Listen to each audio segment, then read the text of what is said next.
మీరు చదువుకునింది 6వ క్లాసే అంటున్నారు కదా, మరి యూట్యూబ్ లో ఆపరేటింగ్ వీడియోలు ఒక రేంజ్ లో పెడుతున్నారు, షార్ట్లు, లెంత్ వీడియోస్. ఇంకా యూట్యూబ్ అంటే మేడం ఇప్పుడు కువైట్ లో డ్రైవింగ్ అయిపోతానే ఖాళీగా ఉండే సమయంలో ఇది మామూలుగా అయితే టిక్ టాక్ ఉండదు అక్కడ.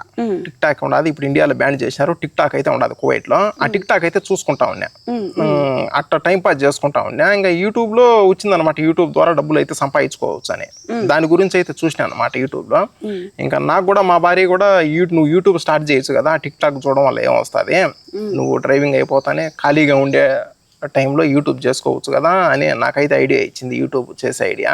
ఇంకా నేను దాని గురించి పాయింట్ యూట్యూబ్ లోనే సెర్చ్ చేసి, నాకు తెలియ ఏ పాయింట్ అయితే యూట్యూబ్ ఎట్లా స్టార్ట్ చేయాలా, ఏం ఛానల్ పేరు పెట్టాలా, వీడియోస్ ఎట్లా పోస్ట్ చేయాలా, థంబ్నెయిల్స్ ఏం పెట్టాలా అని ప్రతి ఒక్కటి యూట్యూబ్ లో చూసి నేర్చుకొని యూట్యూబే స్టార్ట్ చేసిన మేడం. యూట్యూబే నుంచే డబ్బులు సంపాదిస్తున్నారు. అది దాంట్లో నుంచే నేర్చుకొని దాంట్లోంచే చూసి ఆ యూట్యూబే స్టార్ట్ చేసి ఇప్పుడు దాంట్లో నుంచే అమౌంట్ అనేది వస్తా ఉన్నాను. అలా మీ యూట్యూబ్ జర్నీ అనేది స్టార్ట్ అయింది. అవును మేడం. అనుకున్నారా ఇంత క్లిక్ అవుతాను యూట్యూబ్ పెట్టంగానే నేను అని? నేనైతే అనుకోలే మేడం. అంటే ఈ వేస్ట్ సమయాన్ని చూద్దాం, యూట్యూబ్ స్టార్ట్ చేద్దాం, మనం పెట్టుబడి పెట్టేది ఏం లేదు కదా, మనం ₹1 పెట్టుబడి పెట్టేదిలే. మనం ఫోటో పెడతాము, మనకు అది పేరు సెట్ చేస్తాము, ఛానల్ పేరు ప్రసాద్ కువైట్ అని పెట్టేసిన, దాని పేరు కూడా చూద్దాము, అసలు వీడియోస్ పోస్ట్ చేద్దాము.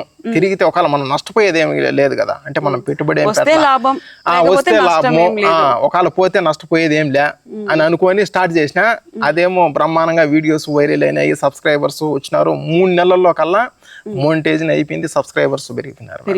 3 నెలలు పట్టింది మేడం. అది మనకు డబ్బులు రావాలంటే నాకు 3 నెలలు పట్టింది.